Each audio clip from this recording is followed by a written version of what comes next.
to all my Izzy Glazers out there, to all my Izzy fans, to even Kenny Okoye if you watch this video, I think it's time that we say this. Israel Adesanya's resume is just not that good anymore. It's not. If you look at the middleweights now compared to the ones that he was fighting back then, dude, they are stockier, they're bigger, they're more well-rounded.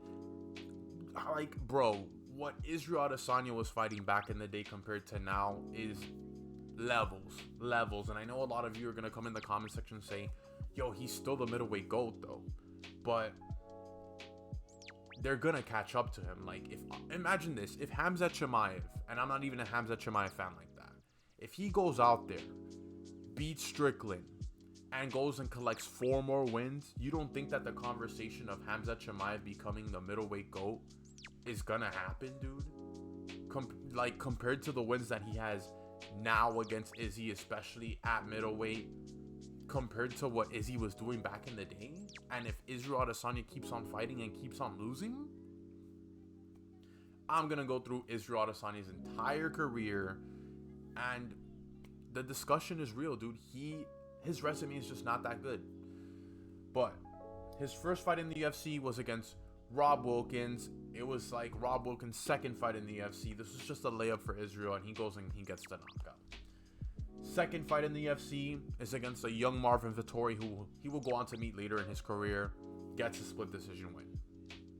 He beats Brad Tavares in his third fight, and in his fourth fight, he beats Derek Brunson. I was going to put Derek Brunson in his own category as good wins, because this was a good win for Israel, because at the time Derek Brunson was really good. But if you look at Brunson's career after that, his most notable wins are against Edmund Shabazi and Darren Till and Kevin Holland, and he was kind of playing like gatekeeper slash like unk at the time. So I just left him in his regular wins, as Israel's regular wins. But then after those 4 fights, he goes on to fight an old Anderson Silva. An Anderson Silva who had 4 losses and 1 win against Derek Brunson and a no contest. Yeah, it was an old Silva. Like, it's not even an elite win. But then after those 5 fights, that gave him an interim title shot against Kelvin Gastelum. And he goes out there and he beats Kelvin Gastelum, but literally, it's not even an elite. It's not an elite win, because after this win, Kelvin Gastelum's career just went to crap. He started eating too much, didn't really care about the game that much, and he lost to Darren Till, Jack Hermanson, beat Ian Hitchner, but then lost to Whitaker and Cannonier. Like, he was on a really bad losing streak, dude. So yeah, I can't even rate the Kelvin Gastelum win as an elite win. He goes on to finally fight Robert Whitaker to unify that belt. And beautiful performance. This is an elite win for Israel Adesanya. He goes out there, knocks him out in the second round. He'll meet Robert Whitaker later on in his career. But then he goes on to fight Yoel Romero. And dude, this was one of the most boring fights in UFC history. They did absolutely nothing. Arguably, Romero could have won this fight as well. But yeah, after this, they cut Romero from the promotion. I think it was because of like his age or his contract was up, but they just cut Romero from the promotion. And I thought that was horrible for them to do, because literally his second title fight in the UFC against first title fight. I mean, first title defense, it was against Yoel Romero, and they just cut him from the sport after. But yeah, after this, he goes on to fight Paulo Costa. Paulo Costa, he was on a tear, dude. He was on a tear. He even beat Yoel Romero, and he was drunk off the wine against Israel Adesanya, and Israel just ground and pound finish, beats Paulo Costa. And then imagine this. It's not even like what Makhachev had done in his career, what Volkanovski had done in his career. But after this, after beating Gastelum to get the interim belt, after beating Whitaker to unify the belt, title defenses against Romero and Costa, moves up to light heavyweight to fight John Blachowicz. And you guys got to remember, at the time, Israel was a superstar for the UFC. He was like the only thing good at middleweight. And if he would have beat John Blachowicz to unify the belt, that would have been history for him. But he goes out there and loses to John Blachowicz. John Blachowicz just out-grapples him, dude. Takes him down, lays on him, wins by decision. And after that, it's not like the wins for Adesanya got better. They matched him up against Marvin Vettori again. Boring fight. He goes and beats Marvin Vettori. He goes to fight Whitaker again, and arguably lost the second fight. I'm not gonna lie to you. I thought Whitaker won the second fight, but they gave it to Israel. And then after this fight again, after Whitaker, he goes on to fight Jared Cannonier. And to be honest with you, like, it's just not like his resume right from here on. It's just dog water. Like, those aren't good wins. Like, Cannonier, he moved from so many different divisions, and this fight was so boring. I remember I was falling asleep, and I woke up in like the end of the fight and saw that he got his hand rose. It's just like his title defenses were not that exciting. And on top of that, his resume is not that good. Like, his only elite win at the time, if you really think about it, before the Pereira fight, was against Robert Whitaker. And honestly, if you look at the rankings before he fought Pereira, I'm gonna pull this up. Hold on. If you look at the rankings before he fought Pereira, dude, Robert Whitaker, the only guys that are still in the UFC today, Robert Whitaker, Cannonier, Vettori, not in the rankings no more. Brunson, not in the UFC anymore. Costa, still in the rankings. Pereira, in heavyweight. Strickland, still in the rankings, fighting for the belt now. Jack Hermanson, not in the rankings. Darren Till, not in the UFC anymore. Andre Muniz, not in the UFC anymore. Kelvin Gastelum, not in the rankings. Uriah Hall, not in the UFC anymore. Imavas, in the UFC. Duplessis, champ in the UFC. Brad Tavares got cut like a couple weeks ago. Like, it wasn't like Israel Adesanya's career at this point was good. And he goes on to lose against Alex Pereira.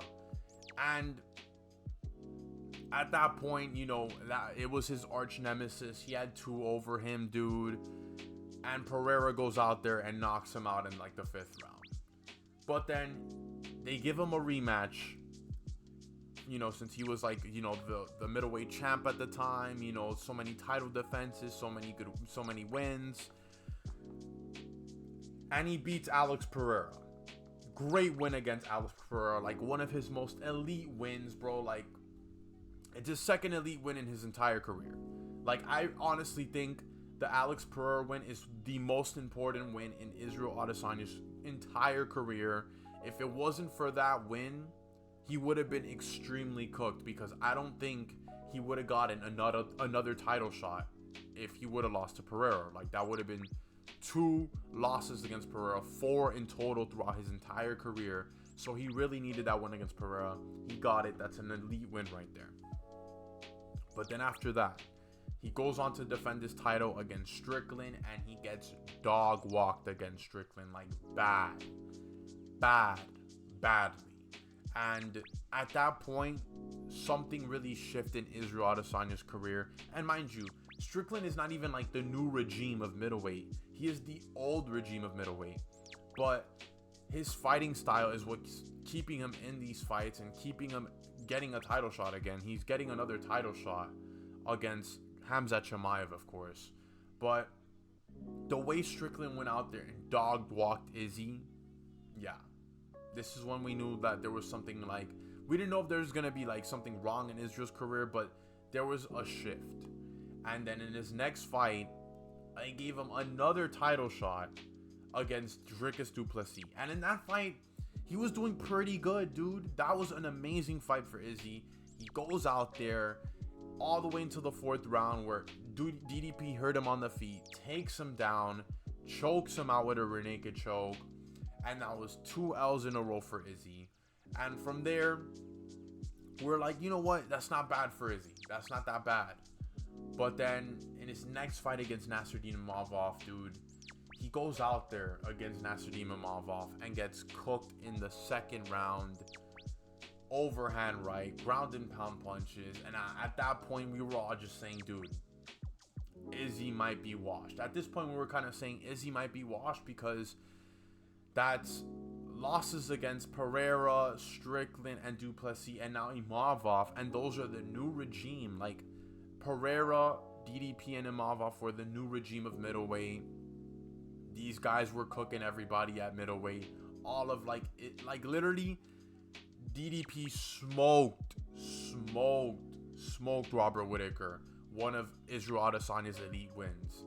And if you look at Robert Whittaker, he's gone out to lose to now RDR 2. Like, it's close enough to, like, Robert Whittaker's still an elite win because he was what he did at middleweight, former champ and all, but like Robert Whittaker's slowly turning not an elite win anymore because of the new regime. But yeah, let's get back to Izzy. He goes out there, loses to Imavov, and now obviously he just loses to Joe Pyfer in his next fight. I had to pick Joe Pyfer because at this point I was saying to myself, like, yo, there's no way, like, I don't see Izzy winning these fights no more, dude. And he was doing good in the 1st round against Joe Pyfer. He was snapping the jab, he was stuffing the takedowns, but then he got a little bit too confident. And Pyfer was landing big shots, dude. And then that's another thing that I've realized. Against grapplers, remember, after the John Blachowicz fight, Izzy had to beef up. He had to get a little bit of muscle on him because he, against grapplers, if he would have gone on the ground against them, he would have been cooked. There's no getting up. He didn't have that get-up game. And especially now later on in his career, now that he's fighting like once a year, yeah, it's not looking too good for Izzy if he keeps on fighting in the middleweight division, dude, especially with the new regime. Like, who are you going to put him up against? You're going to put him up against Fluffy Hernandez, who went out there and lost to Strickland, yes, but choked out Roman Dolidze nasty, and he has great ground and pound and grappling, dude. Like, if he goes out there and if he just goes out there and shoots a double leg against Izzy, Izzy's cooked. You can't even put Izzy up against Brendan Allen, dude. Brendan Allen, he has good grappling, dude. He literally fought Fluffy Hernandez, beat RDR.